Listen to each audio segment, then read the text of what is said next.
안녕하십니까. 자, 이번 시간에 이제 우리 경제학 문제풀이, 거시경제학에 이제 들어가게 됩니다. 거시. 거시 이제 8장, 거시경제학의 기초인데, 거시경제학 기초는 주로 이제 국민소득 개념이죠. 그죠? 국민소득 개념. 자, 뭐 1번부터 한번 봅시다. 8장의 1번 문제. GDP를 지출면으로 계산할 때 다음 중 GDP에 포함시키지 않는 것은 GDP에 포함되냐 안 되냐. 1번 소비자에게 팔린 옷 들어가겠죠. 최종 생산물입니다. 그러니까 소비자에게 팔린 옷감도 최종입니다. 의복 공장에 팔린 옷감 이거는 중간 생산물로 추산되지 않죠. 답은 3번. 그 다음에 4번에 의복 공장에 팔린 재봉틀 이거 최종이죠. 그 다음에 수출된 양복 이것도 최종 생산물입니다. 그래서 다른 거는 다 추산되고요. 3번이 추산되지 않네요. 그죠? 우리 그러면 GDP 추산하는 공식이라든지 그 다음에 GDP에 추산되는가 안 되는가 정리를 딱 해드릴까요? 일단 우리가 이제 GDP 추산하는 방식은 다 공통으로 1년 동안이고요. 그 다음에 우리나라 영토에서 공통적 사항이죠. 영토에서 GDP는 국내 총생산이라는 국민소득은 1년 동안에 우리가 만들어 판 최종 생산물의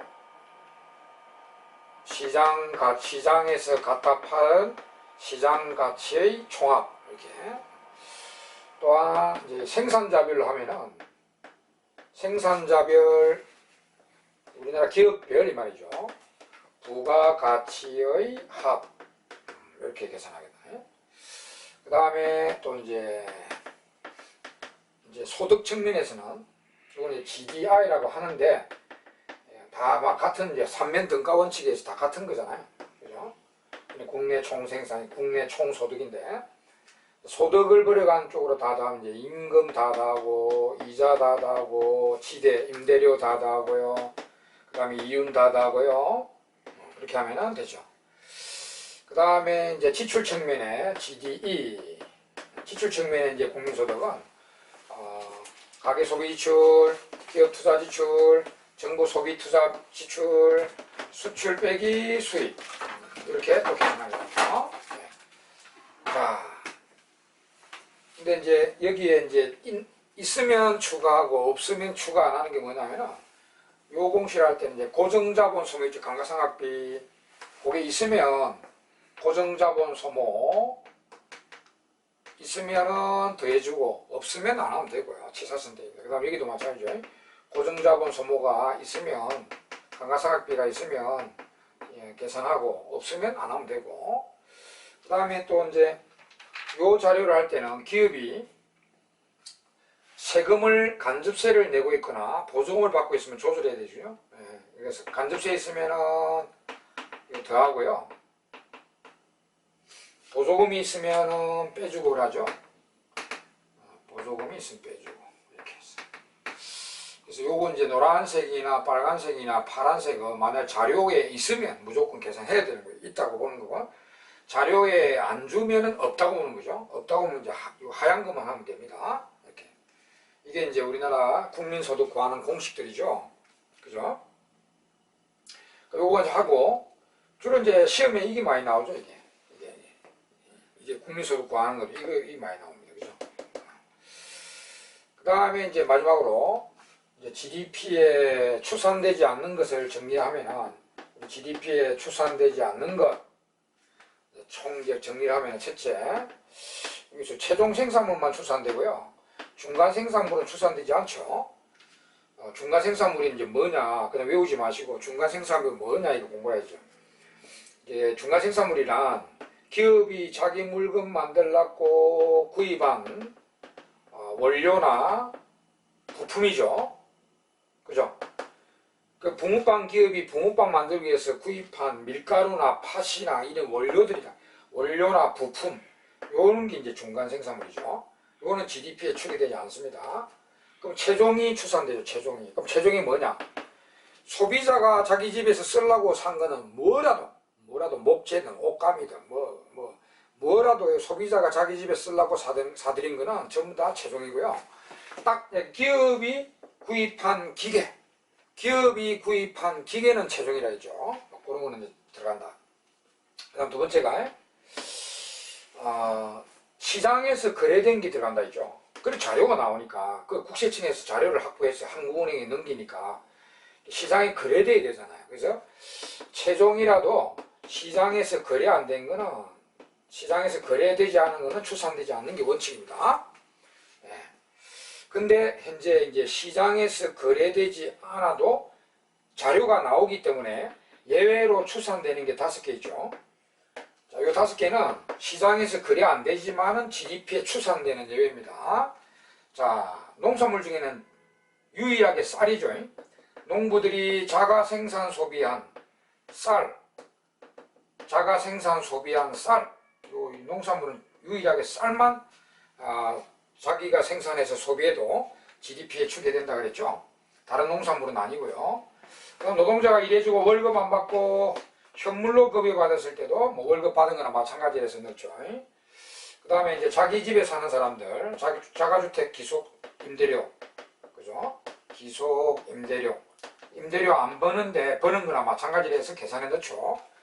그 다음에 이제 정부가 생산한 도로나 무기, 이런 거 건물, 도로나 무기 등 정부가 만들어 안 팔아도 GDP 들어갑니다. 그죠? 정부가 생산한 도로나 무기 이런 거 안 팔아도 들어가고. 그 다음에 제일 중요한 게 요놈이죠. 올해 물건이 만들어졌는데 올해 안 팔리고 재고로 남았어요. 이 재고로 남은 거는 재고 투자를 해가지고 올해 GDP 넣습니다. 팔린 해에 안 넣죠. 팔린 해에 GDP 들어가는 게 아니라 재고로 남은 재고 투자를 해가지고 올해 GDP 들어갑니다. 요거 이제 다 아시죠? 그리고 세 번째는 이제 불법적 소득, 불법이나 미신고 소득은 당연히 안 들어가겠죠. 네 번째는 공짜 소득, 이전 소득이라 하죠. 하여튼 공짜 개념의 소득은 GDP 안 들어갑니다. 복권 당첨, 상속받은 거, 기증받은 거, 그 다음에 정부 이전출. 이게 대표적인 게 이제 정부 이전출이잖아요. 정부에 이전 지출 받았다. 기업이 받았던, 우리 생활보호 대상자가 받았던, 정부한테 사회보장 이전 지출을 받은 거는 GDP 안 들어갑니다. 실업자 급여도 그렇고요. 퇴직자 연금도 마찬가지고요. 이거 다 이전 지출이잖아요. 요 중에 이제 대표적인 것이 정부 인출이 많은데, 정부가 발행한 공채를 우리 국민이 갖고 있다 그러면 이제 정부한테 이자 받죠. 공채 이자는 여기 이자에 안 들어갑니다. 이거는 일반 이자고요. GDP 들어가는 일반 이자고, 공채 이자는 GDP에 안 들어갑니다. 왜냐하면 공채 이자는 정부 이전 지출 항목 중에 하나거든요. 그래서 도매급으로 안 들어갑니다. GDP에. 그 다음에 이제 이번에는 이제 자산 재평가 이득입니다. 자산 가격이 뛰어버린 거죠. 그죠? 주가가 올라간다든지 부동산 가격이 올라간다든지 이런 거죠. 그런 거 GDP 추계되지 않고요. 그 다음 마지막으로 기존 자산 거래. 이것도 이제 주식을 사고 팔았다. 그 다음에 토지를 사고 팔았다. 중고차를 사고 팔았다. 건물을 사고 팔았다. 토지를 사고 팔았다. 이런 거 절대로 안 들어갑니다. 기존 자산을 아무리 사고 팔아도 안 들어갑니다. 단 신주 구입비하고요. 신발행 주식 구입비와 신축 건물 구입비. 이거는 신이니까 한번 새롭게 만들어진 건물이고 새롭게 발행하는 주식이니까 요거는 한 번 딱 추산되죠. GDP에. 그 뒤로부터는 추산 안 되고요. 한 번 딱 추산되는데 뭐로 또 추산? 이거는 건물을 누가 구입했던, 신주식을 구입했던, 우리 가게가 구입했던, 기업이 구입했던, 누가 구입했던 상관없죠. 전부 다 투자로 한 번 딱 GDP에 추산됩니다. 그 내용까지 다 아시죠? 자, 이게 이제 GDP 계산하는 방법들, 그 다음에 GDP 추산되는 것, 안 되는 것 다 정리해드렸습니다. 다 공부하셨죠? 네. 자, 그러면 요 기타 문제도 다 풀 수 있을 것입니다. 그럼 이제 몇 번으로 가냐면 이제 7번으로 가겠습니다. 7번에 총수요에 포함되지 않는 것. 우리 총수요는 이제 우리나라 전국의 총수요란 주체별로 하면 총 수요란 주체별로 하면 이제 가계 소비 수요, 기업 투자 수요, 정부 소비 투자 수요, 수출 수요죠. 가계, 기업, 정부, 해외인의 우리나라 물건에 대한 수요. 이게 이제 총 수요입니다. 그죠? 그리고 보면 이제 소비출, 아마 가계 소비출이겠죠? 토지 매입이 아니네. 답은 2번입니다. 여기 토지 매입이 어디 있어요? 토지 매입은 GDP 축에도 안 되고 수요도 아닙니다. 기계구입은 기업이 투자겠죠. 투자고, 그 다음 공무원의 월급은 정부 출입니다. 그죠? 자, 답은 2번. 그 다음에 이제 8번에 실제 복지가 GDP보다 작아지게 하는데 영향을 미치는 것은, 자, 우리가 GDP를 가지고 할 수 쓰고 있지만, 이게 GDP가 이제 진짜 국민들의 진정한 후생 복지 수준을 말을 못하죠. 그래서 문제점이 있지만은 할 수 없이 쓰고 있는 건데, 근데 우리가 이제 그 공부하잖아요. 다 뭐 GDP보다 오히려 이제 후생 복지가, 국민들의 후생 복지가 더 커지게 되는 요인과, 오히려 복지가 GDP보다 더 적어지게 하는 요인들, 우리 책 기본서에 잘 정리되어 있습니다. 그죠? 그리고 보면은 이제 실제 복지가 GDP보다 작아지게 하는데 영향을 미치는 거. 이거는 이제 우리 국민들의 복지 후생은 깎이는데 GDP 추산되지 않기 때문에, 이제 이거는 내려가는데 GDP는 추산되지 않기 때문에 그대로니까 이제 이게 작아지게 되는데요. 이 대표적인 게 우리 이제 환경오염, 소음 피해, 뭐 공해 피해 이런 거죠. 그럼 1번에 보면은 농부가 생산해 자가 소비한 채소. 이 자가 생산 소비한 채소는 후생은 복지는 올라가겠지만 GDP 축이 안 되죠. 그러니까 오히려 이거 되네. 자기상 이 채소뿐만 아니라 우리 가정주부 가사활동도 마찬가지고, 이게 이제 시장에서 거래되지 않는 후생활동이 있죠. 최종 생산활동. 이거는 이제 후생은 올라가는데 GDP의 축이 안 되잖아. 그러니까 이게 이제 커지는 일이에요. 그 다음에 2번 공교육비 지출로 인한 국민들의 삶의 질을 향상.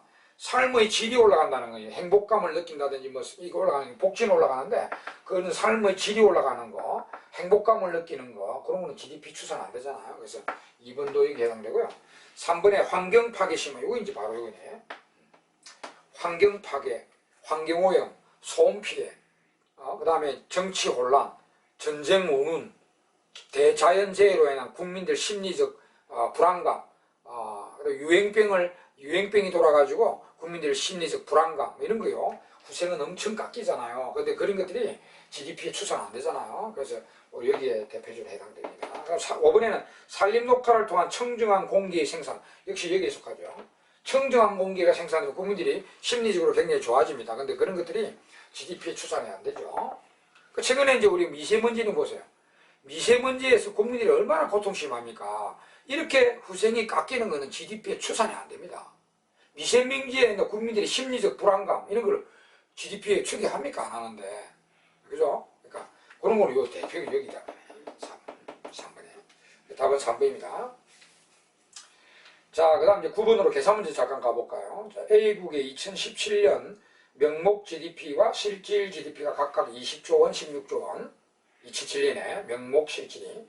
2008년에 명목이 4조 원 증가했으나 24조 원이 됐으나 실질 지표는 변화되잖아. 16조 원 그대로다. 2008년 GDP 디플레이터는 2007년에 비해 얼마나 상승했는가? 이제 우리 물가지수 계산 문제죠. 우리 GDP 디플레이터라는 물가지수가 있잖아요. 그 GDP로 가지고 계산하는 물가지수죠. 이게 GDP 디플레이터인데 이렇게 계산하잖아요. GDP 디플레이터라는 물가지수는 우리 올해의 명목 GDP 나누기 실질 GDP 곱하기 100 이렇게 하죠. 이렇게. 이거는 아예 출제자가 명목은 얼마다, 실질은 얼마다 이야기를 해주죠. 그럼 바로 계산하면 돼요. 2007년에 GDP 디플레이터는 물가지수는 명목이 20조고 실질이 16조로 했으니 이렇게 꼭 계산하면 돼요. 그럼 125잖아요. 125고요. 2008년에 이제 GDP 디플레이터는 이 명목이 4조 원 증가됐잖아요. 24조 원인데 실질은 16조 그대로다. 이렇게 했어요. 계산하면은 150이잖아요. 그죠? 그래서 물가지수가 125에서 150으로 25가 증가됐네. 25가 물가지수가 25 증가. 답은 5번이 되겠습니다. 그리고 여러분 이제 이거 같은 이제 이걸 주고 이제 이걸 물어봤잖아요, 그죠? 그러면 이걸 약자로 쓰면은 이 공식 다 알고 있죠? 이거 대문자 Y라고요. 명목 GDP를 소문자 이제 실질 GDP 소문자 Y라고 GDP 디플레이터를 이제 물가라는 이 약자를 적었을 때 이렇게 이제 물가는 명목 GDP 나누기 실질 GDP 이렇게 계산하기도 하고 물론 곱하기 100은 있습니다만은 이걸 이제 이걸로 곱해버리면 물가 곱하기 실질 GDP 하면은 명목 GDP가 되기도 하고요. 그 다음에 또 이렇게 또 명목 GDP 나누기 물가 하면은 이제 실질 GDP가 되기도 하고요. 이렇게 다양하게 계산 문제가 나오니까 이렇게 다 기억해 두시기 바라고. 또한 자료가 재화 2개 나와가지고 가격 자료, 거래량 자료가 나왔을 때 이거 구하라면은 우리 명목 GDP는 두지와 합산요. 두지와 합산 올해 가격 곱하기 올해 거래량. 이게 이제 올해 이 와한이 올해라면은 비교기라 하면은 올해 거래량, 올해 가격. 이게 이제 올해 GDP죠. 두지와 합산합니다. 그다음에 이제 올해 실질 GDP는 올해 물건 만들어 판 최종 생산물은 그대로 가되 가격만 기준연도 가격을 사용하죠. 기준도 가격 사용해서 두지와 합산한 게 올해의 실질 GDP입니다. 그죠? 이런 식으로 자료가 나오면 또 이렇게 계산을 하시도록 하고. 또 요 관련된 거는 이 기준연도 있죠. 기준연도는 물가 지수가 무조건 100입니다. 100이고요. 100은 물가가 100이 기준이죠. 그리고 기준연도는 명목 GDP와 반드시 실질 GDP가 동일해진다는 거. 이런 것도 이제 알아두시기 바라고요. 기준연도는 무조건 그래야 됩니다. 자, 우리 물가는 또 나중에 또 우리 14장에서 또 하잖아요. 그죠? 자, 그럼 바로 15번에 여러분. 15번에 바로 자료 나왔잖아요. 빵과, 이 공식에 따라서 계산해 보겠습니다. 빵과 책만 소비하는 어느 경제에서 가격과 소비량은 다음 표와 같다. 빵 가격 소비량, 책 가격 소비량, 이렇게 2005년과 2009년에 이렇게 나와있죠. 그 2005년을 기준으로 이렇게 기준도를 말해줍니다. 기준도를 할 때 2009년의 실질 GDP와 GDP 디플레이터의 값을 구하라. 2009년의 GDP 디플레이터를 구하라 이죠. 그 어차피 GDP 디플레이터 구하려면 실질 GDP도 구해야 됩니다. 이게 2009년에. 그 공식에 따라서 그대로 계산해 봅시다. 2009년에 GDP 디플레이터는 명목 GDP 여기 있네 공식. 여기 2009년 가격, 2009년 거래량 그대로 한 게 두지 합산이니까 책하고 빵하고 책하고 2009년 거 전부 다 빵 2009년에 가격이 12원 곱하기 빵 2009년에 거래량이 4개 그 다음에 책도요 2009년 가격이 9원 2009년 거래량이 6개 이게 이제 명목 GDP고요. 그 다음 이제 실질은 이제 분모에 이제 거래량은 2009년 거 그대로 갑니다. 4466 거래량은 무슨 2009년 거래량 그대로 가잖아. 근데 가격만 기준연도 2005년의 가격이 들어갑니다. 그러면 이제 그 빵의 2005년 가격이 10원이죠. 이렇게 들어가. 그럼 책의 2005년의 가격이 또 10원이네. 이렇게 여기 이제 다 2009년 겁니다. 다 2009년 거예요. 이게 2009년의 명목 GDP고요. 이거는 2009년의 실질 GDP입니다. 그러면 이제 실질 GDP는 여기 100이네, 100. 그죠?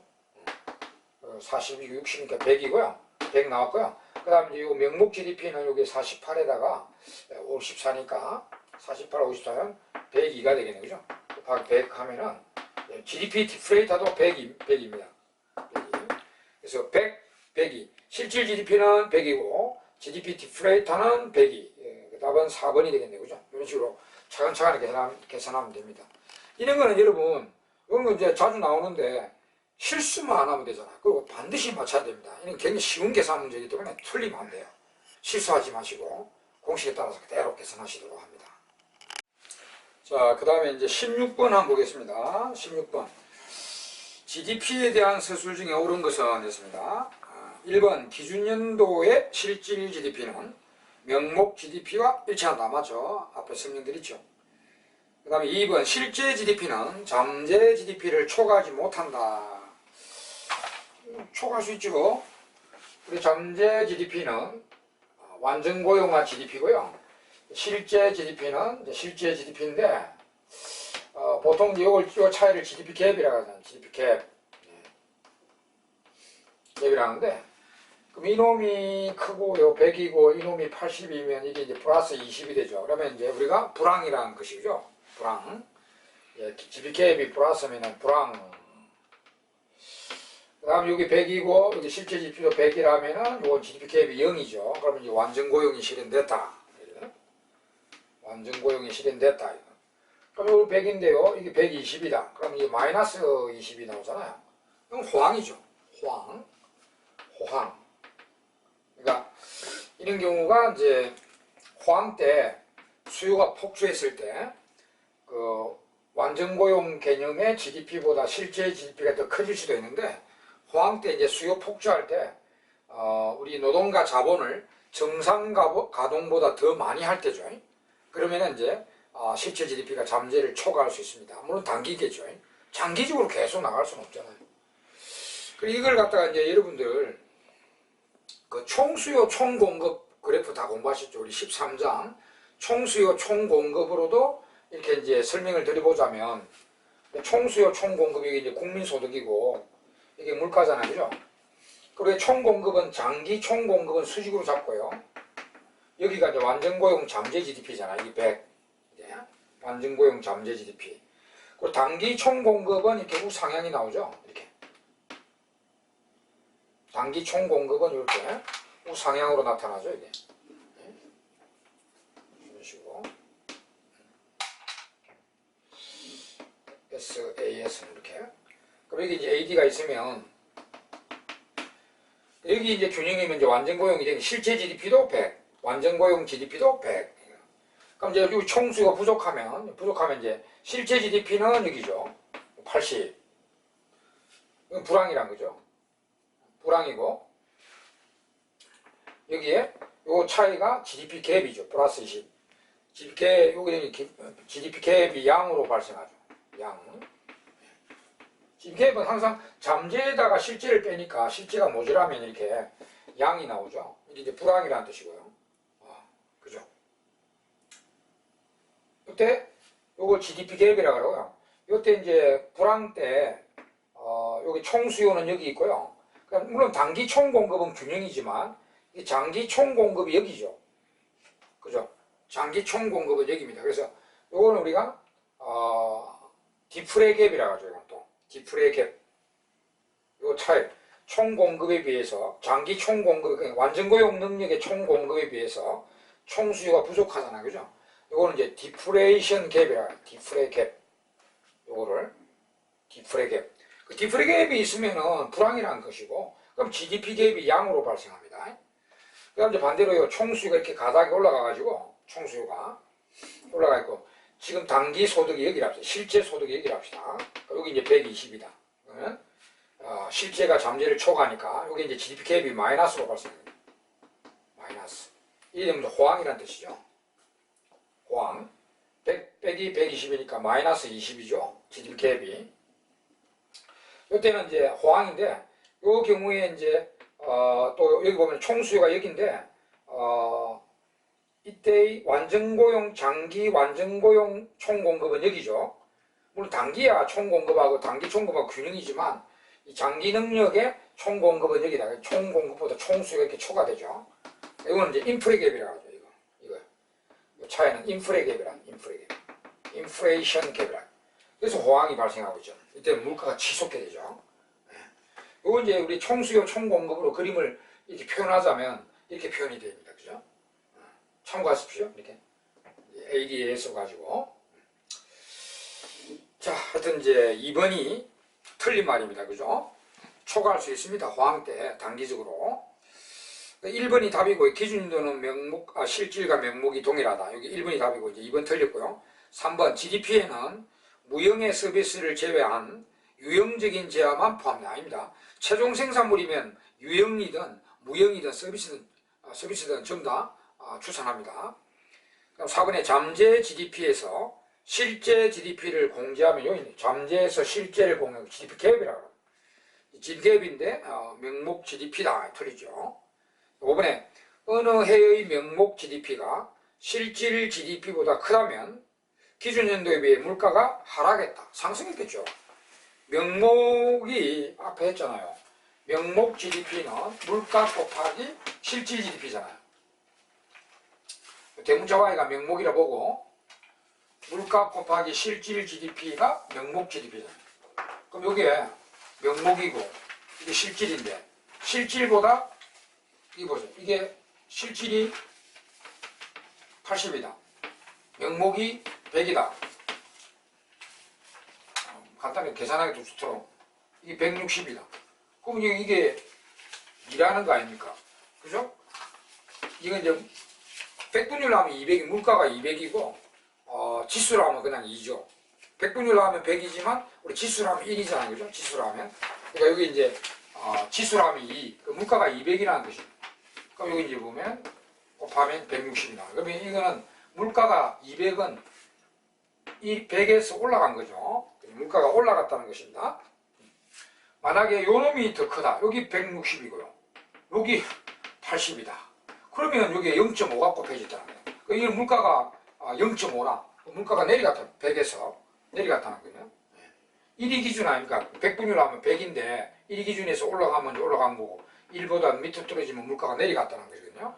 그래서 그런 거 이제 이야기하고 있습니다. 그래서 5번 틀렸고요. 16번에 맞는 말은 1번만 맞고.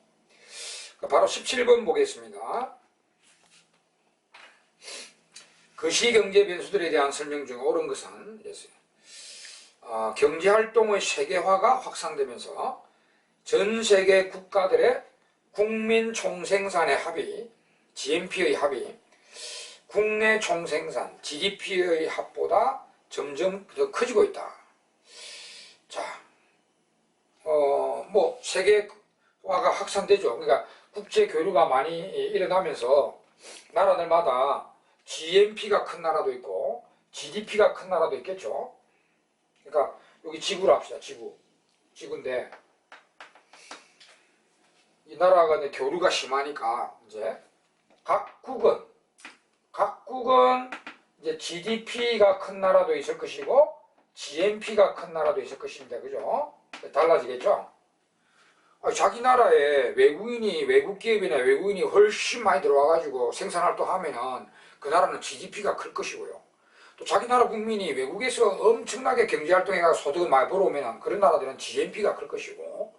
그래서 나라마다 다른데, 보기 1번은 나라마다 이야기한 거 아니잖아요. 이 지구 안에 있는 모든 나라들의 GDP를 합한 거하고요. 모든 나라들의 GNP를 합한 거는 다릅니까, 이거? 여기 우리 인간들이 요 지구 안에서 왔다 갔다 하고 있잖아, 지금. 다른 나라에 가서 경제활동해서 벌어오고 또 뭐 이렇게 되는 게. 우리가 외계인하고 경제활동하고 있습니까? 아니죠. 그거 아닌 이상은 요 안에서 다 왔다 갔다 하니까 이 지구의 모든 나라들의 GDP를 합한 거하고 모든 나라들의 GNP를 합한 거는 어차피 같아집니다. 각 개별 국가들은 이게 달라지겠죠. 달라지는데 이거는 같아집니다. 그래서 1번 틀렸습니다. 또 이제 우리 GNP라는 옛날에 썼던 지표인데요. 이제 지금 쓰고 있는 GDP하고 영토, 국내고 이거는 국민, 국적이죠. 그럼 여기다가 이제 여기 없는 거 있죠. 우리나라 국민이 외국에서 벌어오는 소득은 여기 없잖아요. 그럼 여기 들어가야 되니까 우리 해외 수치 소득을 더하고 반대로 외국인이 우리나라 영토에 와가지고 소득 활동하는 거는 여기 포함되어 있죠. 근데 요거는 이제 포함 안 돼야 되니까 여기는 있는데 여기 없애야 되니까 빼기. 외국인이 우리나라 와서 벌어가는 소득을 해외 지불 소득이라 하잖아요. 해외 지불 소득 이렇게 조정하죠. 자, 그 다음에 이제 여러분 2번에 교육 조건이 교육 조건하고 관련된 국민소득 지표가 또 나오네. 교육 조건이 악화됐을 경우에 실질 GDI 증가율이 실질 GDP 증가율보다 더 낮게 나타난다. 교육 조건이 악화되면 맞죠? 맞죠, 이거?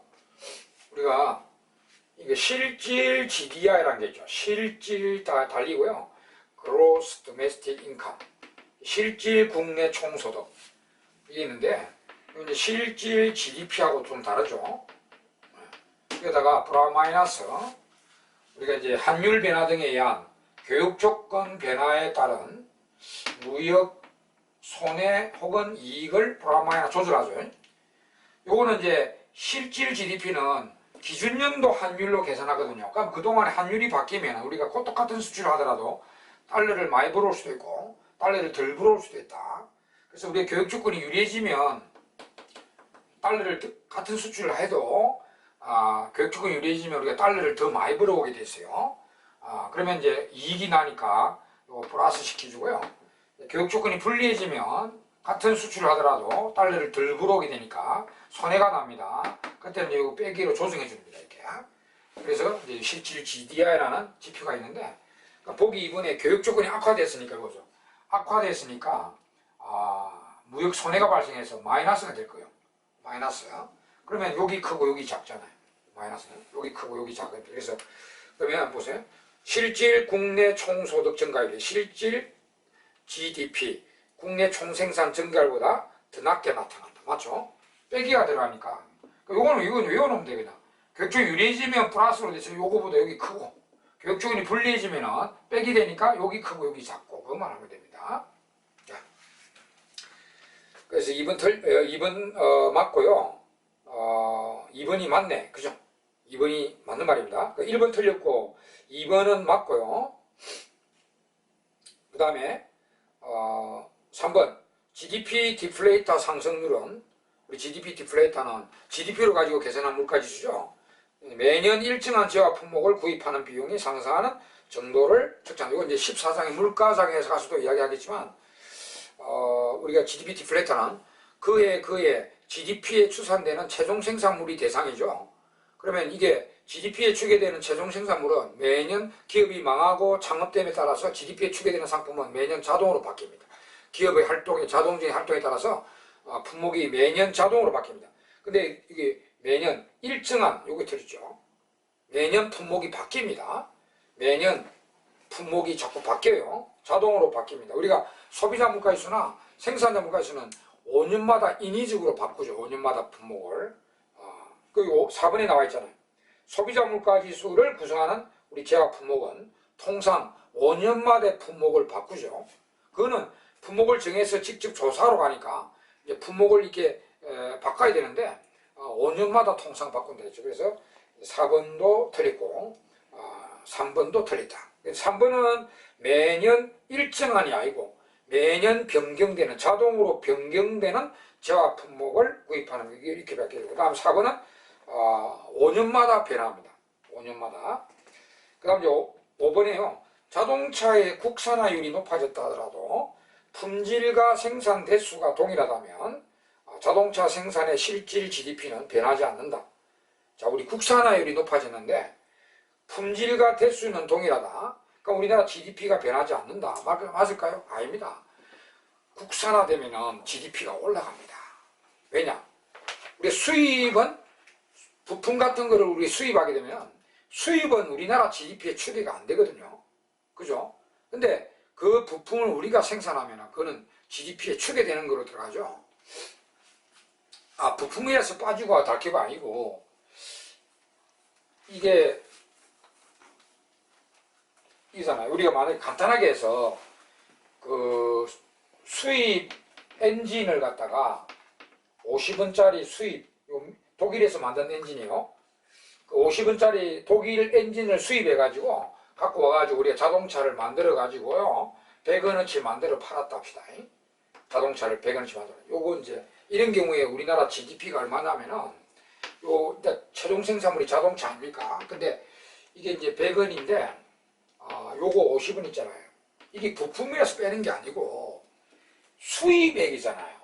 이 수입은 GDP에 추계 안 되게 뺀다는 말이죠. 그죠? 그래서 수입으로서 빼주는 겁니다. 50원. 임포트니까 빼주는 겁니다. 이게. 그래서 50원이 되는 거예요. 근데 국산 엔진 50원짜리. 국산 엔진 50원짜리 구입해가지고 자동차를 100원에 팔았다. 이런 경우는 이제 이걸 빼줄, 이거는 물론 중간 생산물로 추산 안 되지만 이건 바로 GDP가 100원이잖아. 이게 수입이 아니니까 뺄 필요가 없잖아요. 그죠? 이거는 중간 생산물이니까 추산 안 하는데, 이거 최종 생산물이잖아. 그죠? 이것도 최종 생산물 이제 100원, 100원에서 이거는 수입 엔진이니까 수입액으로서 빼주는 겁니다. 우리가 국민소득 앞에 있잖아요. GDP 계산 공식 중에 C, I, G, X 마이너스 임포트 수입액을 총 빼잖아, 이렇게. 그래서 수입액에서 빼진다는 거죠. 그래서 이런 경우는 그러니까 우리나라 GDP가 50입니다, 50. 근데 이거 이제 국산 엔진을 갖고 와가지고 자동차를 100을 팔았다면 순수 GDP는 100원이거든요. 그래서 그런 거예요. 그래서 5번도 틀렸습니다. 그래서 맞는 것은 2번만 옳습니다. 2번만 옳고. 그 다음 18번 한번 가보겠습니다. 다음 중 2010년도 GDP에 포함되지 않는 것은, 우리 앞에서 포함되는 건 안 되게 다 정리해드렸죠. 2010년 GDP에 포함되지 않는 것은 2010년요. 1번 2010년에 자동차 대리점에서 구입한 2008년에 생산된 자동차 가치. 그럼 이 자동차는 2008년에 만들어진 거네? 2010년에 샀는데 2008년에 만들어진 자동차요. 그럼 우리가 이거는 이미 2008년에 GDP 들어가 버리잖아요. 재고. 그해 만들어졌지만 그해 안 팔리고 남은 거는 팔린 시점이 아니라 그해 재고 투자로 그해 GDP 들어갑니다. 알겠죠? 이거는 2008년도 GDP 들어간 자동차입니다. 그럼 2010년도에 사도 2010년에 GDP 안 들어갑니다, 이거. 답은 바로 1번입니다. 그럼 이게 회계 처리는 어찌 되냐면은, 이 자동차는 이제 이 100만원짜리라면 2008년에 재고 투자, 안 팔렸잖아, 100만원치 자동차가. 재고 투자 100만원으로 2008년에 GDP 들어가요. 그럼 이제 2010년에 팔리면 2010년 회계 처리는 어찌 되는가? 이되죠. 이게 이제 자가용으로 샀다면은, 기업이 샀다면 투자 지출이고요. 누가 자가용으로 샀다 하면 이제 소비 지출인데, 소비출 100만원. 적힌 적혀. 자동차로 자가용으로 누가 이 100만원치를 자동차를 샀잖아요. 그러면 소비출 100만이지만, 보세요. 재고, 투자, 재고 감소했잖아요. 감소, 마이너스 100. 이렇게 회계 처리됩니다. 그럼 결국은 제로라. 2010년도 GDP, 자동차에 관련된 거는 GDP가 빵이에요, 빵. 이렇게 됩니다. 하여튼 이제 1번이 답이네. 그럼 다른 거는 다 들어가는 겁니다. 중고 제품 상점에서 근무하는 노동자의 2010년 급여. 중고 제품이 아니고요. 중고 제품 그건 그래 해봐야 GDP 안 들어가는데, 그에 근무한 노동자의 급여, 임금액, 그거는 뭐 2010년 들어가는 거죠. 그 다음에 3번에 2007년에 건축된 아파트, 거래에 2007년에 건축됐으니까 그 신축 아파트는, 신축 건물은 2007년도 들어가겠죠. 2007년도에 이제 GDP 들어갔는데, 아파트는 그 거래에 참여한 부동산 중개업자 2010년 중개 수수료, 이건 딴 거죠. 아파트가 아니고요. 아파트는 2007년도에 GDP 들어갔고 그 뒤는 아무리 그래도 안 들어갑니다. 근데 이제 부동산 중개업자의 중개 수수료, 이거는 2010년 거잖아요. 그럼 4번에 2010년에 생산되었으나 2010년에 판매되지 못한 휴대폰, 이거 아까 재고로서 들어간다 했죠. 이제 들어가고. 그 다음 5번에 2010년에 국내에서 외국 기업이 생산한 자동차, 국내에서니까, 외국 기업이라더라 국내니까 우리 GDP에 들어가는 거죠. 그래서 1번이 정답입니다. 자, 여기까지 18번까지 했고, 또 뒤에 한 너댓 문제 있는데, 너댓 문제 더 풀면은 또 8장이 끝나고, 그 다음에 또 10장 이렇게 넘어가도록 하겠습니다. 9장 넘어가도록 하겠습니다. 예, 수고했습니다.